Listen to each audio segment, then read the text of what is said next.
Hey guys, it's Maggie and I am back today. And today I want to talk about a potentially touchy subject, something that I have been asked about a number of times, especially in recent years as I started to talk about my hopes for pregnancy. And that is, am I going to pass Crohn's disease down to our children? Am I worried about it?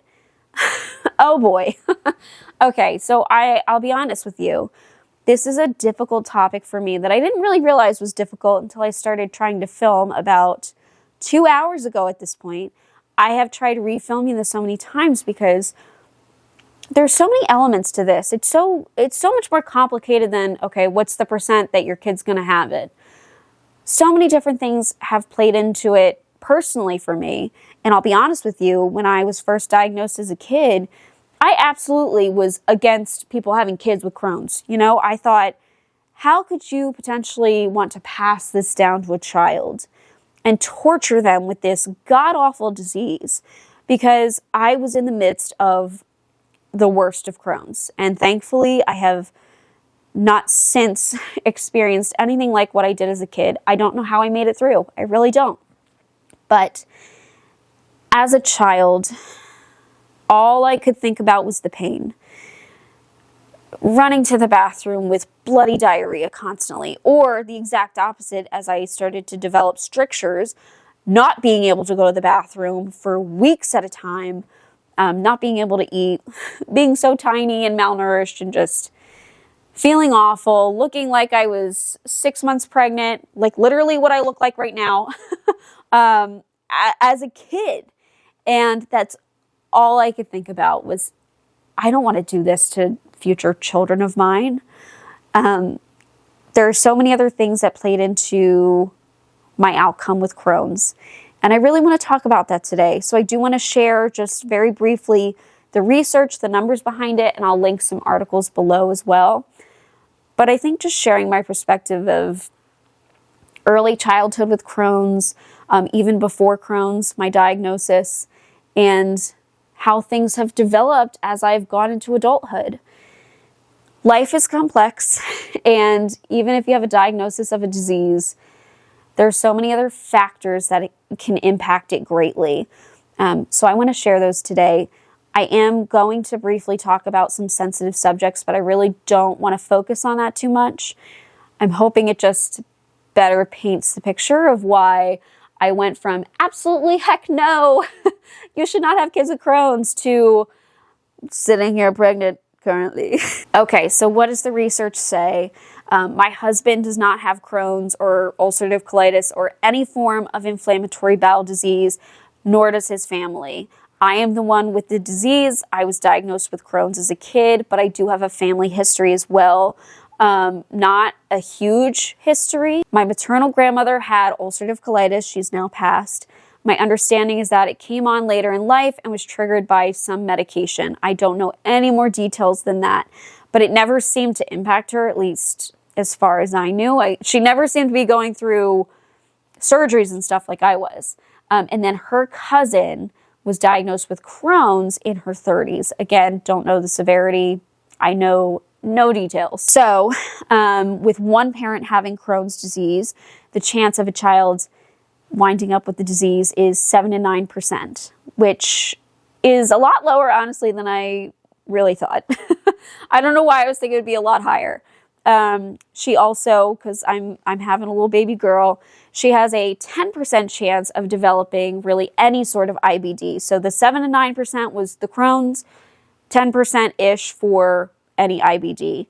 The numbers do vary depending where you're looking, but that's generally the consensus that I saw online. Like 7 to 9% was what I saw through a number of different articles. And I do believe that having a relative is the highest risk factor for developing IBD. There are some environmental factors they believe, but mom's got it. You have that is the highest risk factor for our kids having it. So in looking at that, yes, our children do have a chance of having Crohn's disease. And if you had asked me at 11, 12, 13 years old if I was okay with that 7 to 9%, heck no. Absolutely no way. But as I've grown and really looked at my whole life experience and how things in my childhood could have absolutely impacted my disease.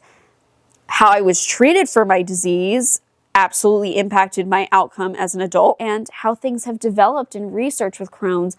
All of that has come to the point where ultimately I did change my mind because I wouldn't be having a baby otherwise. I do want to briefly bring up some sensitive subjects. I'm going to put chapters below so that you can take a look. If you don't want to hear about them, you can skip over it or skip the whole video.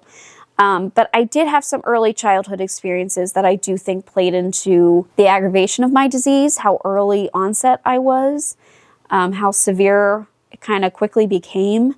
And that has to do with my mom. I think somebody actually asked me about her recently in a comment, and I don't talk about her a lot. I've talked about her a couple of times on my channel. It's just a difficult topic. So if you didn't know, my mom passed away when I was 13. She was an alcoholic my entire life, well before I was ever born even, and she really struggled with that throughout my childhood.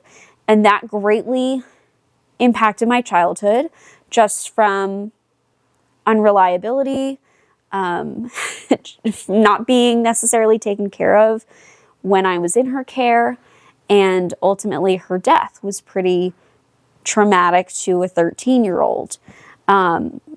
That, I think, absolutely could have played a part in how early my Crohn's came about. Reared its ugly head. I think I was going to be diagnosed with Crohn's no matter what. Don't get me wrong, because stress does not cause IBD. It can aggravate it a bit though. But looking at the timelines of when symptoms started is when my dad finally got custody of me, and I started to be taken care of more consistently. Honestly, maybe I had symptoms earlier and they just were overlooked because I wasn't in my dad's care 24/7. But once I was in his care, I was taken care of all the time. All of my needs were met. And then when my Crohn's really ramped up and I started stricturing and all that, that was around her death. So she died in April, I think, of 2008. And my strictures developed over that summer and into the fall, which led to my very first hospitalization. So that is kind of the very brief story of that. I think that absolutely could have played a part. I don't dwell on it because there's literally nothing I can do to change it. So that's why I don't talk about it a lot. It's just, yes, it's part of the story, but I can't go in my time machine, unfortunately, and change things. The other part that I think I've mentioned it more often, but I still don't like to dwell on it, is my early IBD care. I did not receive good care. I just, plain and simple. My GI doctor, when I was first diagnosed, was terrible. And another sensitive subject is eating disorders here. Basically, I was played off as, even though I had the diagnosis of Crohn's, they saw the inflammation on colonoscopies, endoscopies, all that. I was told that I had an eating disorder and that I didn't want to eat because I weighed too much. I thought I weighed too much, which was absolutely not the case. And that absolutely devastated me because I felt like no one was listening to me. And so my IBD, my Crohn's, really went unchecked despite me complaining of severe constipation or having symptoms. You know, my belly was hard. I was having very infrequent bowel movements, like weeks would go by and I wouldn't go to the bathroom. When I could, there would be a lot of blood. These things just went untouched. And unfortunately, I do believe that had I received proper care as a child, and maybe my strictures had been discovered, or maybe I had put on a medication that actually worked for me, because the one that I was put on did nothing. Mercaptopurine did nothing for my disease. I do think that I probably would not be sitting with a permanent ostomy today. And yeah, I know I say that. I've said it a couple times and people are like, how are you not more ticked off? Like, don't get me wrong. I'm ticked off, but I literally I can't grow a new colon. I can't go in a time machine and change what happened. So I just have to move forward and deal with what I've got. And I feel like I've tried to do that the best that I can.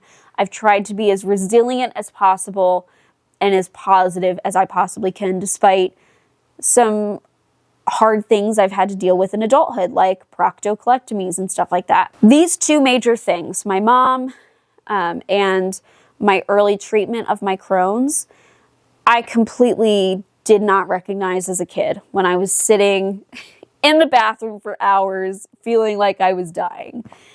And so I was just simply looking at the symptoms and not looking at anything else that could have possibly made the Crohn's worse.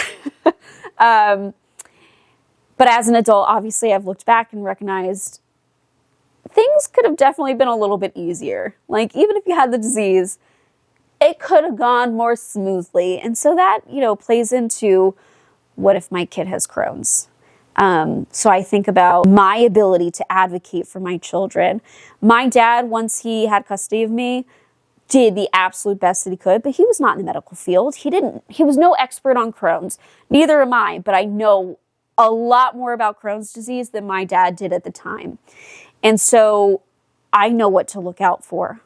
I know what's problematic when it comes to healthcare. I know a lot more about the treatments available.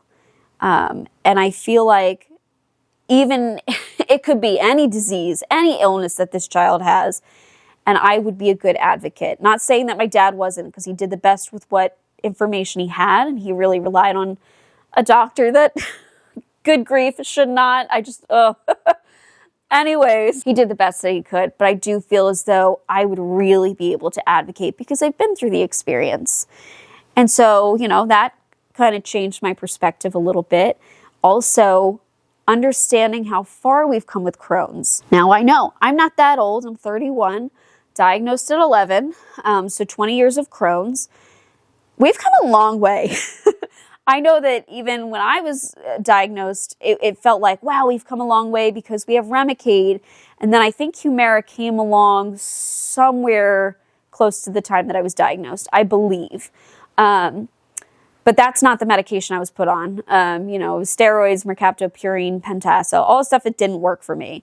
I was never offered 𝙗𝙗𝙗 or Remicade or anything like that, which I do believe had I been started on that from the get-go, I could look a lot different today. But you know, it felt like at that time, wow, there's this drug 𝙗𝙗𝙗 and there's this drug Remicade, how cool. 20 years later, we have this array of medications. And, you know, I worked as a GI nurse and I worked with Crohn's and ulcerative colitis patients, pediatric patients. And that was like 2016 to 2019.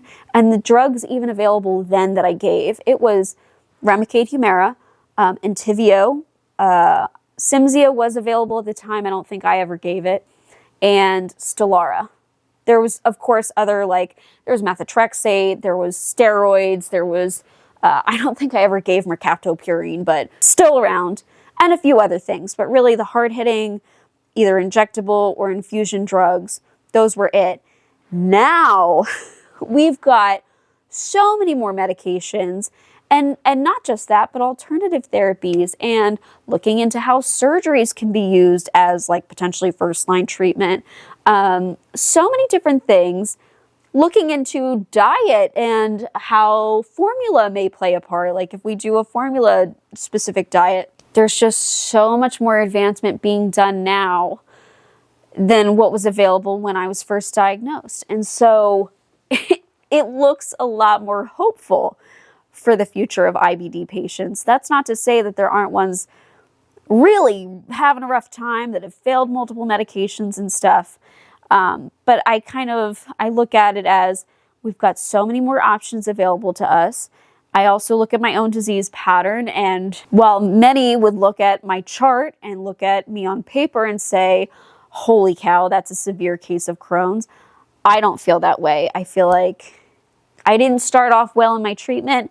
Maybe if we had been a bit more aggressive and started me on 𝙗𝙗𝙗, something that proved later on in my life to work really well for me, I really think that I would not look the way that I do, or doctors would think, like, oh God, what happened to you? And also looking at my family history of knowing, like, it doesn't seem like the other people in my family with IBD have had it like I have. Like, it's been later onset, and it doesn't, I'm not going to speak for them. From my perspective, it didn't seem like it was severely impacting them the way that it did to me. So all of these pieces came together, you know, as I got older and I started to look at my entire life as a whole. And it really did change my perspective on children. I mean, when I was like in high school, I used to joke with my friends, oh, I hate kids. And I think that was really probably protective, because I just thought, A, I probably won't be able to have kids. B, I don't want them to deal with this. It's awful. And of course, I don't want baby girl here to deal with this, or any kid that we have. It is an awful disease, but there's so much more hope. And I really think there's a potential for better care for my kids should they have it, better advocate for them, and just hopefully a more stable environment for them to experience it. All of those elements came together, and, you know, I think by the time I was probably, I don't know, 22, 23 is when I was like, okay, I think I might be okay with the idea of kids. It's been a battle to get here, obviously. It's 4 years of trying, but, you know, I've got a little one on the way, and I will hope forever that she never has to deal with any illness or anything. But if Zach and I have learned anything about life, you just have to roll with it. You are not going to be dealt the cards that you want. You absolutely won't. And you're just going to have to roll with whatever cards are dealt to you. And sometimes it sucks. Sometimes it is not fun. But I think for both of us, it's made us more resilient to change and negativity, which is a really valuable skill. Super valuable. I wanted to share this perspective, though, because I think there are IBD patients out there questioning this themselves. I've had people outside of the IBD world comment on this, and I respect everybody's opinion about it, because, you know, I was one of those people that said, you are crazy if you want to have kids. And now look at me. But I remember getting a comment a few years ago, and it's still like, I still think about this one, because it was somebody who I remember watched my channel and commented quite a bit. But they said, why would you want to ruin your body further with a pregnancy? And I was like, wait, further? I'm not ruined. Like, I don't see myself that way.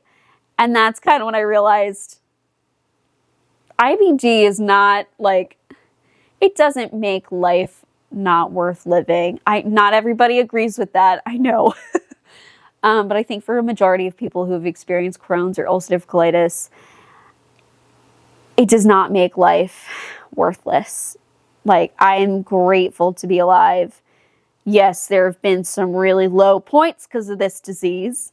Don't get me wrong, but I'm so grateful that I've been able to experience everything that I've been able to experience.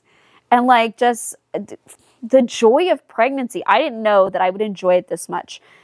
Yes, some crazy symptoms, especially first trimester, but just, I can't even explain how exciting it has been every single day. Like, I just pass myself in the mirror and see my belly, and what a joy it's been. And that's kind of what I think about. I'm like, my daughter will get the opportunity for all different sorts of experiences in life. And what if she does have Crohn's? We're going to roll with it. We're going to do our best. That's all you can do. As she kicks me in the stomach. Do you have different opinions? Anyways, guys, I don't know why this was a really difficult video to film, and I kept retaking it. It's hard for me to talk about the earlier experiences, because again, I can't change what happens, but hopefully it's made me a well-rounded person or something. I don't know. Certainly made me resilient after all these years. But it's hard for me to talk about this stuff. I would much rather talk about it not having a butt. Anyways, thank you so much for watching this video. If you hear Bruno snoring in the background, well, yeah, you haven't moved in like the 2 hours I've been trying to film this, buddy. Oh, okay. He would like some belly scritches, so I'm gonna let you guys go. Thanks so much for watching. I'll see you in the next. Bye, guys. Thank you so much for watching today's video. If you are looking for a way to help support my channel, consider liking this video or even subscribing. You can also check out my store at LetsTalkIBD.shop.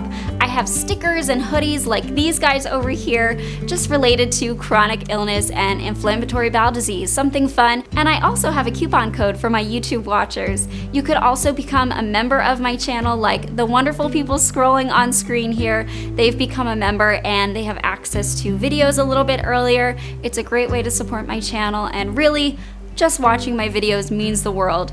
Thank you so much, and I'll see you in the next.